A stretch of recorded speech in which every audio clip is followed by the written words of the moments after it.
राज्यामधील कायदा सुव्यवस्था राखण्याची जबाबदारी सांभाळतं ते आपलं पोलीस दल। मात्र याच पोलीस दलामध्ये हजारो पदं रिक्त असल्याची माहिती समोर येते आहे। स्वतः महासंचालक कार्यालयानं ही माहिती दिली आहे। राज्यामधल्या गुन्ह्यांच्या वाढत्या घटना बघता ही अत्यंत गंभीर अशी बाब आहे। जाणून घेऊया। राज्य पोलीस दलात 28,000 पदं रिक्त आहेत। अपुरं पोलीस दल गुन्हेगारीला बळ। मुंबई पुणे नागपूर गुन्हेगारीचे हॉटस्पॉट। पोलीस देशातील कायदा आणि सुव्यवस्था राखण्याची जबाबदारी असणारा सर्वात महत्त्वाचा घटक। पण माहितीच्या अधिकारातून राज्याच्या पोलीस दलाबाबत एक धक्कादायक माहिती समोर आली। राज्य पोलीस दलात तब्बल 28,000 पदं रिक्त आहेत। पोलीस अधीक्षक पोलीस महासंचालक दर्जाची 29 पदं रिक्त आहेत। पोलीस उपअधीक्षक पदासाठी 185 पदं रिक्त आहेत, तर पोलीस निरीक्षकासाठी 521 पदं रिक्त आहेत।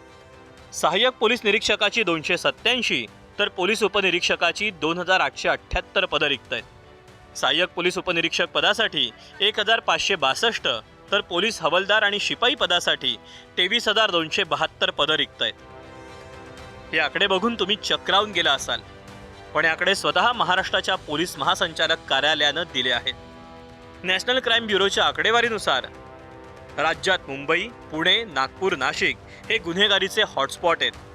मात्र या शहरातली गुन्ह्याची आकडेवारी पाहता पोलीस दलातील ही रिक्त पदं चिंतेचा विषय ठरत आहेत। इतक्या मोठ्या प्रमाणात जर पदं खाली राहिले तर जे एक्झिस्टिंग जे पोलीस ऑफिसर्स आहे तर त्यांना जास्त काम करावं लागते आणि शिपायांची पदं जास्त रिक्त आहे तर त्यांना जे त्यांचा जो वेळ आहे त्याच्यापेक्षा जास्त काम करावं लागते। आणि याच्यामुळे काय होते की इन्व्हेस्टिगेशनवर प्रभाव पडते की जे इन्व्हेस्टिगेशन फास्ट व्हायला पाहिजे आणि लोकांच्या गुन्ह्यात तपास लवकर लागला पाहिजे, तो तपास लागत नाही। शहरीकरण जे मोठ्या प्रमाणात होत आहे त्या शहरीकरणाच्या प्रमाणात गुन्हेगारी, ट्रॅफिकचे प्रश्न, आंदोलनं, VVIP मुवमेंट्स आणि एकूणच पोलिसांवर या सर्व कामांचा जो ताण पडतो तो मग पोलीस स्टेशन लेवलला किंवा एकूणच पोलीस तो झेलू शकत नाहीत आणि त्यातून मग गुन्हेगारीला वाव मिळते आणि गुन्हेगारी वाढते। राज्यात कमी पोलीस संख्या असताना VVIP बंदोबस्त, धार्मिक आणि राजकीय कार्यक्रमांच्या आयोजनासाठी मोठा फौजफाटा तैनात करावा लागतो।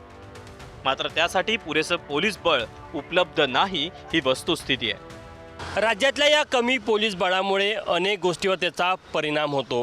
गुन्हेगारी वस्तीमध्ये गुन्हेगारांवर पाळत ठेवणे, सर्व भागात नाईट पेट्रोलिंग करणं, गुन्हा तपास वेळेत पूर्ण न होणं आणि या सगळ्यांमुळे गुन्हा न्यायालयात सिद्ध करून देण्यास पोलीस कमी पडत आहे। दुसरीकडे कमी मनुष्यबळामुळे पोलिसांवर अतिरिक्त कामामुळे शारीरिक आणि मानसिक ताण पडतोय। आपण त्याची खात्री देऊ शकत नाही की कुठल्या वेळी कुठली परिस्थिती निर्माण होईल आणि पोलिसांना केव्हा बंदोबस्त येईल किंवा एखादी गुन्हेगारी घडलेली असेल किंवा एखादा प्रश्न निर्माण झालेला असेल तर त्यांच्या आरोग्यावरती परिणाम होतो, कुटुंबावरती परिणाम होतो आणि प्रत्येक त्यांच्या वैयक्तिक काम देण्याच्या कुवतीवर सुद्धा परिणाम होतो। त्यामुळं ह्या ज्या रिकामी जागा असतील त्या असू नयेत एक महत्त्वाचं आणि असतील त्या त्वरित भरल्या गेल्या पाहिजे। सध्याच्या काळात सायबर क्राईम ही देखील मोठी डोकेदुखी ठरते। या गुन्ह्यांच्या तपासासाठी तर आणखीनच मनुष्यबळ कमी आहे, त्यामुळे प्रशासनानं ही बाब गंभीरतेनं घेणं गरजेचं आहे। तुषार कोहळे, ABP माझा, नागपूर।